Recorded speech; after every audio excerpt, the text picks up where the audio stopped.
Welcome back to Martin's Vinyl. We're back, guys. We're finally back. It's definitely been a while. It's definitely been a minute. It's summer holidays, kids at home, so it's very hard for me to sit down and make content without lots of kids running around in the background. So I've not been making any content for a while, but that's all going to change because I've got some great content lined up for you very, very soon. This was just the record finds for this video because, okay, I haven't been making any content, but the records have been slowly trickling in. And that's what I want to talk about today in this video. But I've got some really good content lined up for you guys. Next week, if all goes well, I will be going off to Amoeba Records over in America, exploring the iconic Amoeba record store. So I'm really looking forward to that one. So don't forget to like and subscribe because that video is going to be a biggie. Because I'll be doing lots of footage and also telling you about all the records that I bring home. But I've got some other content lined up as well. There's a Japanese vinyl tag that I'm eager to do. There's I've made a video with my wife. We've been talking about records as well, so that's an interesting one. I'm also going to be talking about my most rarest records in my collection, my top 10 most rarest records. And also I'll be doing another top 10 most expensive records according to Discogs very soon as well. So don't forget to like and subscribe so you don't miss those future videos. But this one's just a record finds video. This one's I've been slowly getting over the summer holidays. Yes, I haven't been making content, but they have been slowly making their way towards me. And in this one, I'll be talking about something I never really talk about, and that's new records. I've been picking up a couple of new records, and when I mean new, I mean like came out this year, brand new. So that's something I hardly ever do because I'm all about my old records, especially records from the 70s. That's kind of what I go to as a collector. And I've also got some classics as well. But for me as a collector, when I'm picking up the classics, there's got to be something unique or special about them for me to go into my personal collection. So I'll be talking about new records. There's a grail in there as well, which we're going to talk about. And then we'll be talking about some classic stuff as well. So let's do it. Right, the first record I want to show you is from Pine Vinyl. I didn't get this, my wife got this from the Pine Vinyl shop. I did go back there later because my wife went there by herself to pick me up this record. Now, this is Jack White's Noname record. I wasn't there because it was very quickly announced, this record. It wasn't like a big build-up or a date. He kind of quickly announced it, and if you wanted it, you had to go to an independent record shop to go and get it. Now, Pine Vinyl was the closest shop to me. I live in Southampton. The shop's in Portsmouth. It's about an hour-and-a-half drive. I couldn't go. It was quickly announced and I couldn't get out of work. But my loving wife got up early, grabbed our two kids, drove out there an hour and a half, got in line with everyone else, with my two kids, one of them who has autism, and to get my son to stand in line for more than 10 minutes is a huge task for us. And but she did it, she managed it, and when I finished work, she surprised me with this album. And I'm so glad she did because this is probably his best solo work yet. I'm a huge White Stripes fan, but I'm not too keen on his Willy Wonka music style with his own solo projects. This one is, musically, it's back to his garage, rock, blues rock and punk style roots, which I love. That's what I loved about the White Stripes, and we've been waiting years for him to go back to his roots, and he finally has. But massive shout out for my wife for doing this. But she said it was a cool shop, man. We should go back there, and we did. And we had lunch there because they also do pies as well as selling new records. And I did pick up a couple more records there while I was there, so I'll be talking about them in a second. But this record itself, one that's probably received the most praise, even though it's probably his lowest selling album because of his Jack White's release method, only releasing it to his third man record store and only independent record shops. So it's not his best selling record, but I think it's probably one of his best solo records. Both his wife and his daughter provide some of the bass and drums on this album. Definitely a lot more raw and dirty compared to his previous solo work. For me, It's his best solo record. It's his 42 minutes of amp-busting blues punk that reveals a lot of the old Jack White. Really good. It came on this smoky blue coloured record. There it is. I'll put a picture up so you can see it better because it is quite pretty. But yes, thank you again to my wife for doing that. That was amazing. So after my wife went to Pie and Vinyl, I paid them a visit to have a look through the records, and it is all new music. It's all new records and some reissues of records as well, which I'm not into. I'm a first press pre-owned record guy. That's the sort of collector I am. But I did pick up a couple of records, and one I did pick up was Black Keys' new record. When I was younger, I was a huge Black Keys fan. I really liked the early Black Keys, the albums Thick Freakness and Rubber Factory, Magic Potion, which are really into the blues rock base of things. They have really been trying to break into the big mainstream Black Keys with and they've enlisted the help of Noel Gallagher and Beck, which both appear on a few tracks on this album. And they do tone down the blues rock, which I like, and really crank up the creative spirit on this album. I prefer the driving drum classics of old. This is definitely in the same vein as their past couple of albums, trying to be more funky and more radio friendly. This might appeal to the masses, but for an old core Black Keys fan, who I've seen them in their smaller venues, which is a lot more intimate and on the blues rock garage base, and I thought they were fantastic. Now they're a lot more popular and trying to get into the mainstream side of things. They are big. They're a lot bigger than when I first saw them.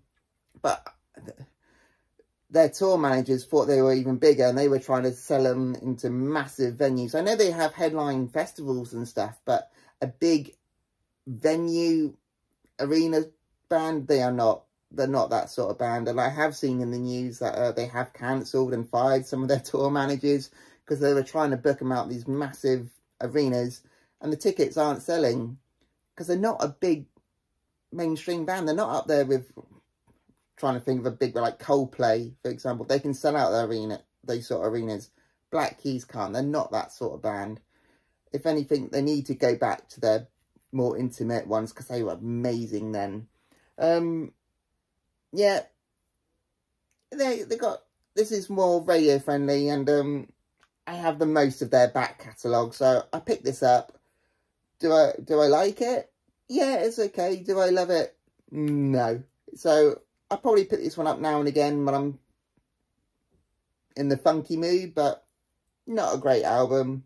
But I'm going to keep hold of this one anyway. Right, so as I'm flicking through records at Pie and Vinyl, I was pleasantly surprised to find this record. This is Blonde Shell. This came out last year. And I was watching a show with the wife. I can't remember the name of the show, but a song from this album came on. The track's called Olympus. I Shazammed it when I heard it, and that one's been added to my playlist on Spotify since last year. This is when the album came out. But really good album, really good. Really enjoying this one. So I've deleted off my playlist now because I got a record copy of it. It's wasn't too expensive either. This is indie rock with a little grunge thrown in there. Really catchy songs. It is a little rough around the edges, but I think that's part of its charm. It's sweet and sour in the best way possible. Lots of emotion, but really good pure talent. There's lots of influences on this one I can name off the top of my head. Hole, PJ Harvey, Mazzy Star, Smashing Pumpkins, just to name a few. If you're a fan of any of those bands, then check out Blonde Shell. You won't be disappointed. There's not a dull track on here. Album as a whole is great. So yeah, maybe I should invest some more time in some new music, because otherwise this one would have completely gone under my radar. Blonde Shell from last year. Right, the next record I'm going to show you is one I'm most excited to tell you guys about, because this is another grail ticked off for me. But this record is an overlooked prog rarity, I think, and this is a grail to most Yes fans. So you're a fan of the band Yes. This is Badger, One Live Badger from 1973. This is the first UK press on the Atlantic label. And I say this is it's not that hard to find this record, but it is hard to find this guy in the centerfold. little pop-up badger. Now that's a hard thing to find. If that badger's not in there, this record is probably worth half of what it normally goes for. But I found a great condition record. The cover's great, the badger's in there, and the record is near mint. So there is a grail to most Yes fans because of that little guy in there. But the music itself, really good, strong prog rock. Yes, strong ties to the band. Yes, it was the band was founded by keyboardist Tony Kaye, who was one of the founding members of the band. Yes, he left along with bassist and vocalist David Foster. This is their debut album. This is their first release, and it was a live album. It was probably cheaper to produce it that way. It was produced by John Anderson, the lead singer of Yes. This recording was taken from a show opening for the band Yes at London's Rainbow Theatre. The cover art is done by Roger Dean, the artist responsible for many cover art for the band Yes. They did a lot of live performances, Badger, including a tour with Black Sabbath. It didn't really take off after this album. They only did one studio album. It was called White Lady, and they had Jeff Beck on guitar. But their live performance didn't really translate to a studio album. But their live performance, the production is a masterpiece. The performance is faultless. It's amazing. It's so tight. You forget this is a live album until the clapping at the end of each track. It is regarded as a prog rock album, but this is a melting pot of blues, jazz and rock with a little gospel sprinkled in. Of course, this is quite a grail to Yes fans, but any fans of the blues, jazz, prog rock, all blended together. If you're into the blues styles of Pink Floyd, then you'll really enjoy this one. Badger, 1973, really, really good. Right, so the next bunch of records I'm going to show you are hardcore classics. So they're going to be ones you're definitely going to recognise. You're going to be wondering I'm talking about these records when they're very, very common. Yes, for us record collectors, we love finding the more rare, the more obscure things that most people don't gravitate towards. But I do love a good classic. But for me as a record collector, I'm only going to pick up a classic rock record that everyone recognises if there's something unique or different about it to go in my personal record collection. But one of the biggest things I look for in a classic rock album, especially the one from the 70s, is condition. We all know the classics get used and abused, and they get passed around, they get overplayed.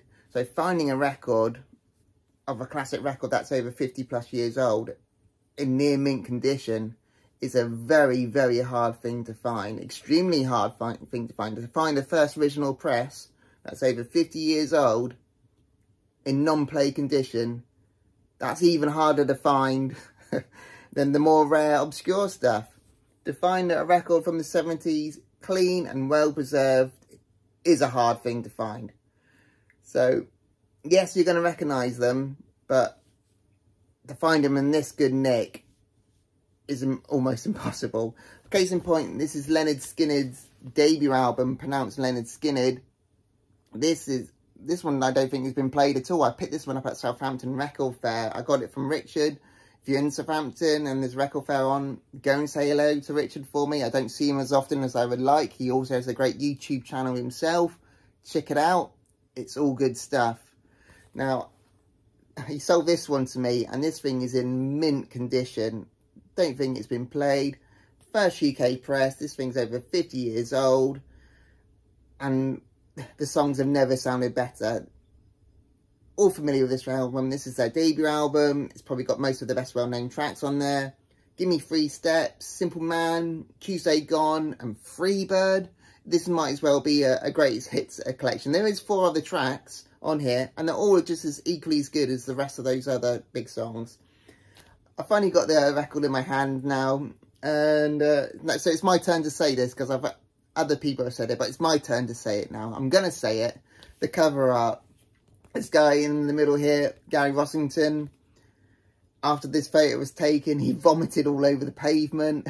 They were photographing all day, and they were been recording all day. and after this photo was taken, projectile vomited all over the pavement.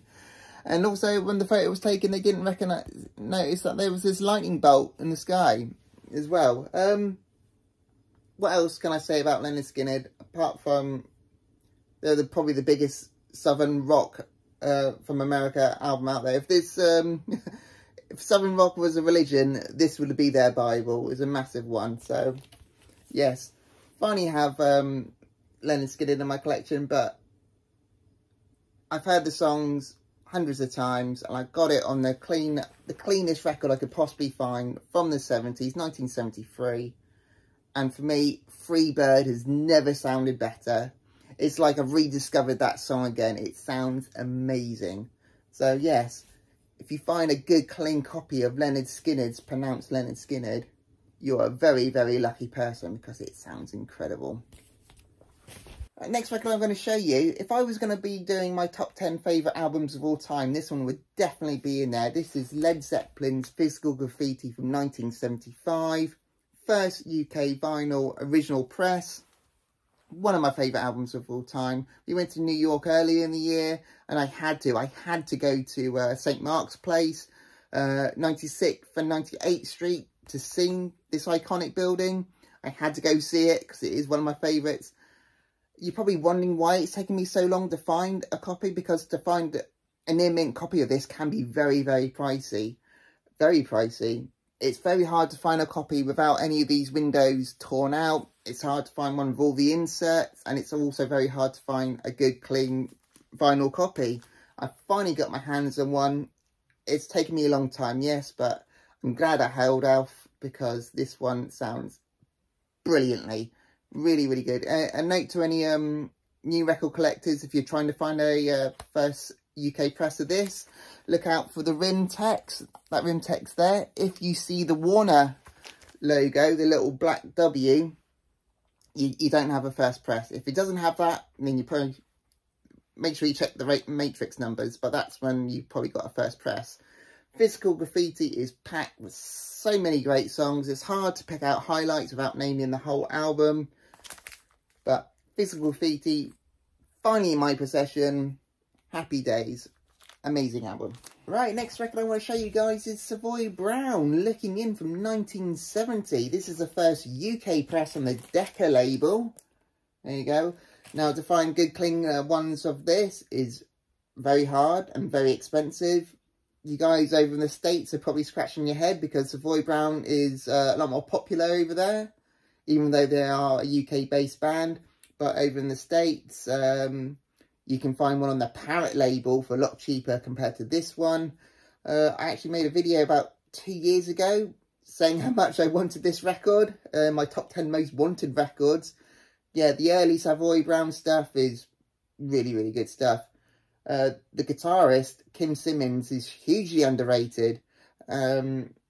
This was actually, he was actually the only surviving band member after this album. The rest of the band went to go and form the band Foghat.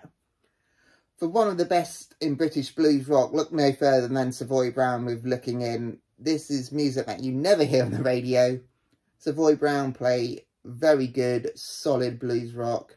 Kim Simmons, the guitar player, is one of the most often but great overlooked and almost forgotten golden era guitarists. So if you're fans of Peter Green's Fleetwood Mac and a Chicken Shack and bands like that, and John Mayall and the Blues Breakers, Savoy Brown is a must listen. So this record I'm quite hesitant to show you guys, but I thought it was cool enough to go in my collection. Please stick with me until I explain this record a bit more. Don't turn it off as soon as I show it. Please stick with me. Now, this is Dire Straits' Brother in Arms.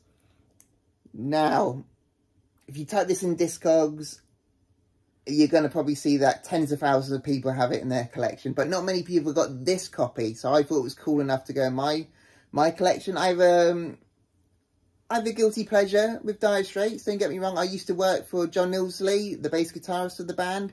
And I saw this in person. I saw Mark Knopfler gift it to John Illsley at an event. So that was cool when I saw that. But the reason why this copy is unique, this is a promo sampler of Brothers in Arms. granted, it's only got 4 tracks on the album, but see, here in the UK, we weren't big on promos as compared to in America, the white label promos. We really didn't do them here in the UK, but we did do the odd promo sampler, and promo samplers here in the UK had lots of different purposes. Yes, you could buy this before the album came out, like you would a normal single, but sometimes these promo samplers are just handed out to the record stores to help promote the album. Some of them were given to radio stations and newspapers to help promote, review the album before its release. So it is a promo in its own way. Promo samplers is just a shortened version of the album. Anyway, so I thought that was pretty cool. You can see the label at the back. It's white compared to the more colourful one you would on the Brothers in Arm album. I thought this is a lot more new. If you type this one on Discogs, not many people have this one in their collection. So I think it was unique and cool enough to go in my collection. I do have another Dire Straits album, Making Movies, and that was another different unique pressing as well. So I don't have many, but when it's different, then it's the record collector. It tickles my collector's bone. So yeah, cool one to have. Alright, the next record I'm going to show you got some ties to the band Dire Straits. Now this is Tina Turner, Private Dancer. I just can't believe it. Can't believe I'm showing you this album. Massive guilty pleasure for me. Huge nostalgia for me. My dad was a massive fan. My parents are separated, but my dad had me every other Sunday. He had me, and he lived a couple hours away. And on the car journey there, he'd always have a Tina Turner CD in the car. So I listened to a lot of Tina in my childhood. I love her. Massive guilty pleasure. Anyway, like I said, it's got strong ties to the band Dire Straits, because Mark Knopfler wrote the track Private Dancer, and he plays guitar on the album as well on a few tracks. And also John Millsy, the bass player, also plays bass on a few tracks as well. But another reason why I picked this up, because this is a BBC Archive library copy. You can see the stamp there. There's also a stamp on the label, got a sticker there, sorry. And I said earlier about UK promos that we weren't big on this, but this was the promo. This was the copy handed to the BBC radio station, and it's actually... Oh, if I can get it out.